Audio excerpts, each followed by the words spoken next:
Elasticity की बात की थी, तो इलास्टिसिटी के अंतर्गत मैंने ब्रॉडली आपके साथ डिस्कस किया था कि डिमांड इलास्टिसिटी को क्लासिफिकेशन हम करते हैं 3 पार्ट में। पहला पार्ट आता है डिमांड एंड प्राइस, ठीक है, जिसको हम लोग प्राइस इलास्टिसिटी कहते हैं। दूसरा हमने कहा डिमांड एंड इनकम के बीच में रिलेशनशिप बैठाते हैं, तो ये आपका क्या कहलाता है, इनकम इलास्टिसिटी। और तीसरा आपका होता है X commodity and price of Y, तो ये आपका क्या कहलाता है, ये कहलाता है आपका क्रॉस इलास्टिसिटी। आज मैं आपके साथ पहले वाली इलास्टिसिटी की बात करता हूं, प्राइस इलास्टिसिटी ऑफ डिमांड की बात करता हूं। प्राइस इलास्टिसिटी ऑफ डिमांड की बात करता हूं। प्राइस इलास्टिसिटी ऑफ डिमांड का मतलब होता है ईपी। और ईपी का मतलब क्या हुआ, मैंने आपको बोला था कि यदि किसी वस्तु के मूल्य में परिवर्तन हो जाए, if any change in price, तो उस कमोडिटी की डिमांड में क्या परिवर्तन होता है, इस रिलेशनशिप को ये कंबाइंड करता है, ठीक है। तो ये कहलाता है प्राइस इलास्टिसिटी ऑफ डिमांड कहलाता है। मैं आपको कल की चीजें एक बार रिवीजन करना चाहूंगा। कल मैंने आपको बताया था कि जो प्राइस इलास्टिसिटी होती है वो 5 प्रकार की होती है। पहली इलास्टिसिटी, अगर मैं ए पॉइंट से बात करता हूं, तो अगर आपकी डिमांड रेखा आधार अक्ष के समानांतर है, तो इसका मतलब होता है इलास्टिसिटी ऑफ प्राइस इनफाइनाइट है, अनंत मांग की लो, जिसको हम लोग बोलते हैं अनंत मांग की लोच। अगर आपके पास कम स्लोपी वाला है, देखो ये आपके पास कम स्लोप वाला है, तो यहां पर जो आपके पास इलास्टिसिटी ऑफ प्राइस होगा वो ग्रेटर देन 1 कहलाता है, और इसको अत्यधिक लोचदार कहा जाता है, अत्यधिक लोचदार कहा जाता है, ठीक है, अत्यधिक लोचदार हुआ। अगला आपके पास जो डिमांड लाइन होती है वो क्या होती है, 45 डिग्री का एंगल बनाती है, और ये EP इज इक्वल टू 1 कहलाती है, ठीक है। तो EP इज इक्वल टू 1 कहलाती है, और ये आपके पास देखिए इलास्टिसिटी इकाई के बराबर है, और इसे हम लोचदार मांग कहते हैं, लोचदार मांग कहते हैं। और फिर क्या होता है, ज्यादा स्लोप वाली जो होती है, ज्यादा स्लोप वाली को हम लोग EP इज लेस देन 1 कहते हैं। And EP is less than 1 का मतलब क्या हुआ, इसका मतलब ये हुआ कि बेलोचदार, बेलोचदार होता है। और उसके बाद आपका parallel to the Y axis, अगर आपकी डिमांड रेखा आधार अक्ष के समानांतर हो जाती है, तो ये EP इक्वल टू 0, ये पूर्णतया बेलोचदार हो जाती है, पूर्णतया बेलोचदार। तो ये हमने आपके साथ डिस्कस किया। अब इसको हम लोग मैथमेटिकल एनालिसिस करेंगे, लेकिन इसके पहले कमोडिटी का नेचर आपको आना बड़ा जरूरी है। तो नेचर मैं एक बार लिख देता हूं, ये कमोडिटी अभी तक डिफाइन नहीं हुई कि अनंत मांग की लोच वाली क्या होगी। अत्यधिक लोचदार वस्तुएं जो होती हैं वो विलासी वस्तु होती है, लग्जरियस कमोडिटी को हम लोग अत्यधिक लोचदार मांग वक्र के अंतर्गत इसको कैलकुलेट करते हैं एंड इसको जानते हैं। फिर दूसरी जो आपके पास होती है, पहली लोच अनंत हो गई, दूसरी आपकी अत्यधिक हो गई, तीसरी लोचदार। लोचदार में क्या होता है, द कमोडिटीज आरामदायक, इसको हम कहते हैं आरामदायक वस्तुएं कहलाती हैं। आरामदायक का मतलब होता है जो आपकी वर्किंग इफिशियंसी को बढ़ाती है, कार्य क्षमता को आपकी बढ़ा देती। जैसे मान लो आप थक गए हो, ठीक है, थक गए हो, अब थकने के बाद आपको क्या होता है, आपने कहा कि पंखा चला लेते हैं, ठीक है। पंखा चलाने के बाद क्या होता है कि पंखा चलाने का मतलब ये होता है कि आप रेस्ट किए हो और आपका काम करने का माहौल है। तो ये कमोडिटी को हम लोग क्या कहते हैं, इस कमोडिटी को हम लोग कहते हैं आपकी कौन सी कमोडिटी कहलाती है, ये कमोडिटी कहलाती है आपकी वर्किंग इफिशियंसी को बढ़ा रही है, और ये आरामदायक वस्तु कहलाएगी। आप खाना खा रहे हो, दाल चावल रोटी सब्जी, ये आरामदायक है, बट पिज्जा बर्गर वो किस में आ जाएगा, विलासी वस्तुओं में आ जाएगा, लग्जरियस कमोडिटी में आ जाएगा। पिज्जा बर्गर या कोल्ड ड्रिंक्स के कारण आपकी वर्किंग इफिशियंसी क्या होती है, विलासी वस्तुएं क्या कहलाती हैं, जो आपकी वर्किंग इफिशियंसी को डिक्लाइन करती हैं, तो इससे आपकी कार्य क्षमता घटती है, ठीक है। और तीसरा आपके पास बेलोचदार वस्तुएं होती हैं, जिसको हम चौथी कैटेगरी में रखते हैं, और ये वस्तुएं क्या होती हैं, अत्यधिक आवश्यक वस्तुएं होती हैं, अत्यधिक आवश्यक वस्तुएं कहलाती हैं, ठीक है। तो आवश्यक वस्तुओं को इनको कैटेगरी में रखते हैं। और पूर्णतया बेलोचदार को क्या होता है, क्या होता है, जीवन के लिए आवश्यक वस्तुएं कहलाती हैं, जीवन के लिए आवश्यक वस्तुएं कहलाती हैं। तो ये क्लासिफिकेशन आपको आना बहुत इंपॉर्टेंट है, ठीक है। बिना क्लासिफिकेशन के आप नहीं, क्योंकि आपको जब इलास्टिसिटी कैलकुलेट करोगे तो इलास्टिसिटी कैलकुलेट करने में ये आना बहुत इंपॉर्टेंट है, इसलिए मैंने इसको फिर से डिफाइन किया। अब चलिए, मैंने कल आपके साथ एक फार्मूला डिस्कस किया था, वो फार्मूला था कि elasticity of price is equal to क्या कहलाता है, delta Q upon delta P into P upon Q कहलाता है। तो ये आपके पास इलास्टिसिटी ऑफ प्राइस का फार्मूला हो जाता है, ठीक है, जो जिसके पहले माइनस का सिंबल लगा है। अब ये क्या बताता है कि डेल्टा क्यू रिप्रेजेंट करता है, डेल्टा क्यू रिप्रेजेंट करता है Q2 माइनस Q1, यानी जो मात्रा में परिवर्तन हुआ।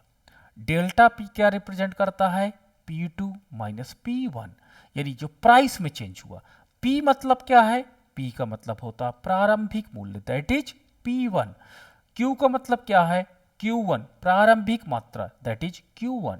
तो ये आपके पास क्या कहलाता है, ये आपका, इसके सारे वेरिएबल्स को मैंने डिफाइन कर दिया है। चलिए, एक क्वेश्चन मैं आपके साथ शेयर कर रहा हूं, उस क्वेश्चन को हम लोग सॉल्व करते हैं एंड इलास्टिसिटी कैलकुलेट करते हैं, वस्तु का नेचर देखते हैं कैसे निकाला जाता है। तो सबसे पहले आपके पास इंफॉर्मेशन दी गई है कि एक वस्तु है जिसका मूल्य P1 बराबर 10 रुपए है, मात्रा Q1 बराबर 20 है। अब आपके पास क्या हो जाता है, प्राइस बढ़ करके कितना हो जाता है, 20 हो जाता है, मांग घट करके कितना हो जाती है, 15 हो जाती है। तो ये आपके पास क्या कहलाता है, ये डेटा है, इंफॉर्मेशन है, बाजार में इंफॉर्मेशन आपको दी जाती है, तो उस इंफॉर्मेशन को ऐसे दिया जाता है।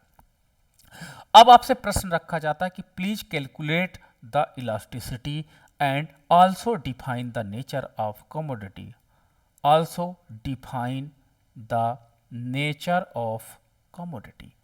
कमोडिटी का नेचर को भी डिफाइन करिए कि वस्तु आरामदायक है कि वस्तु विलासी है, इसको भी आपको बताना है। तो चलो, आपके पास डेटा इज गिवन, डेटा आपके पास इंफॉर्मेशन गिवन है, ये आपका क्वेश्चन है, क्वेश्चन गिवन है। अब इसको आपको बताना है कि कमोडिटी क्या होगी।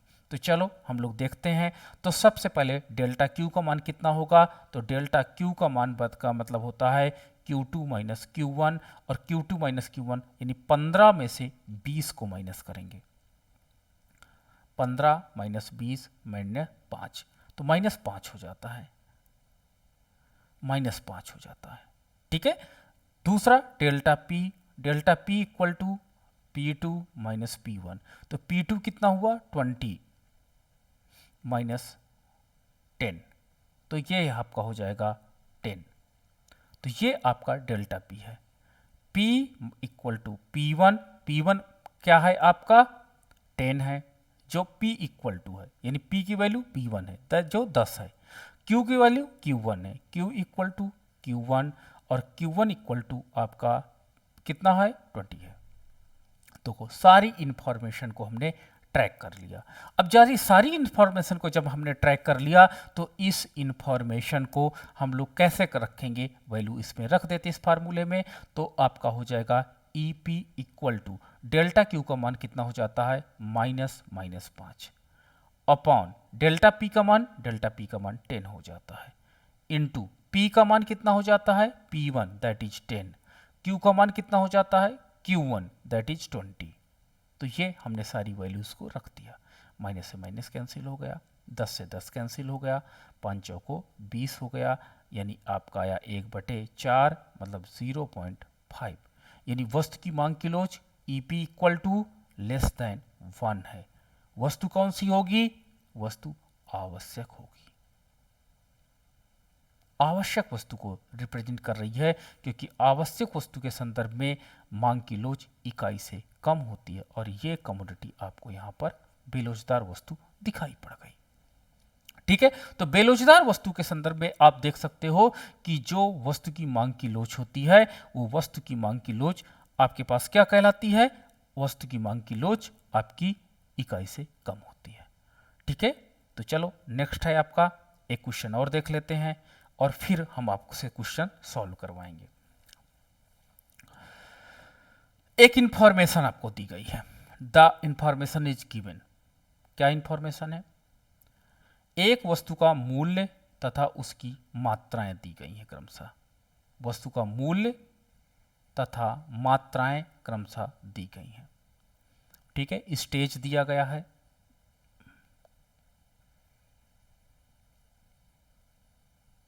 स्टेज दिया गया है A B C D E F, stage है। अगर वस्तु का मूल्य 10 रुपये है तो खरीदी गई मात्रा 100 इकाई है। अगर वस्तु का मूल्य 20 रुपये है तो खरीदी गई इकाइयाँ 80 है। अगर वस्तु का मूल्य 40 है तो खरीदी गई इकाइयाँ 40 है। अगर वस्तु का मूल्य 60 है तो खरीदी गई इकाइयाँ 35 है। अगर वस्तु का मूल्य 70 है तो खरीदी गई वस्तु की इकाइयाँ 30 हैं। अगर वस्तु का मूल्य 80 है तो वस्तु की इकाइयाँ 20 है। ये कुछ स्टेजेस दिए गए हैं। ठीक है, अब इसमें आपको जो इलास्टिसिटी कैलकुलेट करनी है, आपको इलास्टिसिटी कैलकुलेट करनी है कैसे? आप इलास्टिसिटी आप प्राइस कैलकुलेट करिए ए टू डी, ए से डी पर इलास्टिसिटी कैलकुलेट करिए, what will be the elasticity value. दूसरा, इलास्टिसिटी आप प्राइस कैलकुलेट करिए डी टू ए। ठीक है, एंड तीसरा, इलास्टिसिटी आप प्राइस कैलकुलेट करिए between A to D, A to D के मध्य इलास्टिसिटी कैलकुलेट करिए। इस तरह के क्वेश्चन एग्जाम्स में मैंने देखा, हाल ही के दिनों में ज्यादा पैटर्न बना। ठीक है, तो 3 प्रकार की इलास्टिसिटी मैंने आपको कैलकुलेट करने का यहां पर प्रयास कर रहा हूं। एक तो ए टू डी कैलकुलेट करने का मैं प्रयास कर रहा हूं, एक डी टू ए कैलकुलेट करने का प्रयास कर रहा हूं, और आपके पास जो लास्ट इलास्टिसिटी है, और वो लास्ट इलास्टिसिटी है कि ए तथा डी के मध्य हम इलास्टिसिटी कैलकुलेट करने का प्रयास कर रहे हैं। चलिए देखते हैं कि कैसे हम इलास्टिसिटी को कैलकुलेट करते हैं। तो देखो, इसमें ए पॉइंट और डी पॉइंट का डेटा ही इंपॉर्टेंट है, another data is not important. ठीक है, ये अनदर, क्योंकि इस टेबल में आपको गिवन इंफॉर्मेशन है that is A to D, तो इसलिए क्या होता है, ए टू डी यानी ए पॉइंट का price and quantity is important and D point का price and quantity is important. Another data आपके काम का नहीं है। तो आप इस स्थिति में सबसे पहले एक काम करिए, सबसे पहले उसको मार्क कर लीजिए कि जो डेटा आपका इंपॉर्टेंट डेटा है, ये डेटा आपका इंपॉर्टेंट है और ये डेटा आपका इंपॉर्टेंट है। तो 2 डेटा इंपॉर्टेंट है, अदर इंफॉर्मेशन आपके क्वेश्चन से रिलेटेड नहीं है। ठीक है, अब मैं ए से डी पर बात कर रहा हूं, ध्यान से देखना, ए से डी पर बात कर रहा हूं। तो ए पर जो प्राइस होगा, ये पहला प्राइस होगा तो इसे हम P1 कहते हैं, और ये पहली क्वांटिटी होगी तो इसे Q1 कहते हैं। ये दूसरा प्राइस है तो P2 कहते हैं, ये दूसरी क्वांटिटी है तो इसे Q2 कहते हैं। तो ये इंफॉर्मेशन आपको मिल गई है।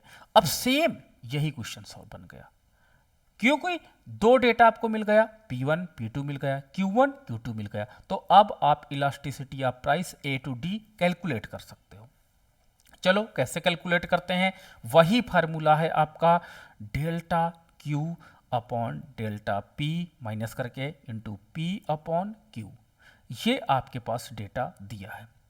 अब आपके पास क्या हो जाता है, माइनस डेल्टा Q का मान कितना है, तो डेल्टा Q का मान Q2 माइनस Q1, तो 35 में से 100 घटा दो, तो 35 माइनस 100, देखो ये क्या निकल आया, डेल्टा Q का मान। दूसरी क्वांटिटी में से पहली क्वांटिटी को माइनस कर दो, अपॉन P2 माइनस P1, 60 में से 10 को माइनस कर दो, इंटू P1 10 बटे 100। बस इसको सॉल्व कर लेंगे आपको इलास्टिसिटी कैलकुलेट हो जाएगी at the point of EP E2 A2D। तो चलो कैलकुलेट करते हैं। तो ये आपका कितना हो जाएगा, ये आपका हो जाएगा 65, तो माइनस 65 बटे आपका हो जाएगा 50 गुणे 10 बटे 100। अब देखो ये जीरो आपका 10 10 जा 10 आपका हो जाएगा, ये आपका हो जाएगा 65 बटे, आपके पास ये माइनस सिंपल है, माइनस से माइनस कट जाएगा और 65/500 हो जाएगा। 65/500 को आप जब कैलकुलेट करेंगे इसको पॉइंट में, क्योंकि कन्वर्ट करना इम्पॉर्टेंट होता है, तभी हम बता सकते हैं कि जो वैल्यू आपके पास आती है वो वैल्यू कैसी है। तो आपका डेटा आ जाता है इसको 0.13। 0.13 क्या है? EP इज लेस देन 1 है, वस्तु क्या है? आवश्यक होगी। ये रिपोर्ट आ गई कि अगर एक कंज्यूमर A से D पर प्राइस बिहेवियर के साथ कंजप्शन बिहेवियर को अपनाता है तो वहां पर वो वस्तु उसके लिए आवश्यक वस्तु होगी। ठीक है, तो ये नेसेसरी कमोडिटी होगी और नेसेसरी कमोडिटी को हम देख सकते हैं। चलिए अगला पॉइंट है, अगर आपका ये पहला क्वेश्चन मैंने सॉल्व कर दिया, अब आपको दूसरा क्वेश्चन सॉल्व करना है। दूसरा क्वेश्चन क्या है कि D2A डेटा कैलकुलेट करिए। अब D2A कैलकुलेट करना, ध्यान से देखना, अब हम D प्रारंभिक बिंदु है और A आपका अनदर बिंदु है। तो जब D आपका प्रारंभिक बिंदु होगा तो P ये आपका P1 की तरह बिहेव करेगा, ये आपका P P2 की तरह बिहेव करेगा, ये Q Q1 की तरह बिहेव करेगा एंड ये आपका Q2 की तरह बिहेव करेगा, Q2 की तरह। तो ये आपके पास इंफॉर्मेशन आपके पास हो जाएगी। चलो तो minus delta Q upon delta P into P upon Q, तो ये आपके पास क्या हो जाएगा डेल्टा Q का मान, तो डेल्टा Q का मान आपका हो जाएगा Q2 माइनस Q1, तो 100 minus 35 minus minus upon 10 minus 60 into, अब आपके पास क्या हो जाएगा, P1 का मान है 60 एंड Q1 का मान है आपका 35। ठीक है, अब आपका इस तरह डेटा बिहेव करेगा। तो चलो अब आगे कैलकुलेट करते हैं, तो हो जाएगा ये 65 बटे माइनस 50 इंटू 60 बटे 35। चलो ये माइनस माइनस कैंसिल हो जाएगा, 0 से 0 कैंसिल हो जाएगा एंड अब आपका मल्टीप्लाई कर दो डायरेक्ट, या 5 कम 5 5 से 15 5 सत्ते 35, आपको 13 multiply by 6 upon 5 multiply by 7। चलो अब आप इसको कैलकुलेट करते हैं, तो हो जाएगा आपकी इसकी वैल्यू हो जाएगी 13 इंटू आपका 6 हो जाता है, तो आपका तो 78 हो गया सीधा सीधा, ये आपका 7 बना 35 हो जाएगा। अब 78 को जो आपका 78 है उसको डिवाइड करेंगे 35 से, तो ये आपके पास हो जाएगा 2.2, तो ये 2.2 आया, यानी EP इज ग्रेटर देन 1 है। वस्तु क्या होगी, बिलासी होगी, वस्तु का नेचर यहां पर लग्जरियस हो जाएगा। ठीक है, तो बिलासी वस्तुओं के संदर्भ में आप इस तरह देख सकते हो कि इसमें इकाई से अधिक का मान प्राप्त होता है।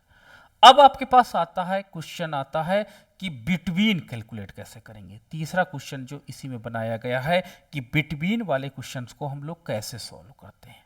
ठीक है, बिटवीन वाले क्वेश्चंस को, तो बिटवीन वाले क्वेश्चन को सॉल्व करने के लिए आप किसके बिटवीन में, A से D के बिटवीन में, तो प्रारंभिक बिंदु क्या होगा, A होगा, अंतिम बिंदु क्या होगा, D होगा। तो फिर से इसको आप रीसेट कर लीजिए, इसको रीसेट करना पड़ेगा आपको। A और D वाले पॉइंट ही इंपॉर्टेंट है, यही दो डेटा आपको इंफॉर्मेशन काम किया है, तो ये आपकी P1 हो जाएगी, ये आपकी Q1 हो जाएगी, ये आपकी P2 हो जाएगी, ये आपकी Q2 हो जाएगी। चलो वैल्यू रखते हैं, तो इसमें क्या हो जाएगा, माइनस आपका delta Q upon delta P into, अब बिटवीन की बात करते हैं तो क्या लिखेंगे, PA plus PD upon QA plus QD, तो ये आपके पास इंफॉर्मेशन हो जाएगी। चलो रखते हैं, तो delta Q upon delta P A to D में यही सेम वैल्यू आ जाएगी। कितनी वैल्यू आएगी, 35 माइनस 100 बटे आपके पास 60 माइनस 10, तो ये इंफॉर्मेशन इनटू, अब PA प्लस PD, तो PA क्या है 60 प्लस 10 बटे PD QD आपका, तो QA 35 प्लस 100, तो चलो इसको कैलकुलेट कर लेते हैं। तो कैलकुलेट करने के बाद क्या हो जाएगा, ये आपका हो जाएगा 65 बटे आपका -50, माइनस यहाँ माइनस माइनस कैंसिल, इंटू 70 बटे आपका 135। ठीक है, इसको आपको सॉल्व करना है। तो 65 गुणे 70, 65 गुणे 70 तो आपका आ जाएगा 4550 बटे 50 गुणे 135 तो आ जाएगा 6750। ठीक है, चलो डिवाइड कर दो, 0 से 0 पहले कैंसिल कर दो आप, फिर डिवाइड करते हैं तो अब आपके पास हो जाएगा 455 डिवाइडेड बाई 675।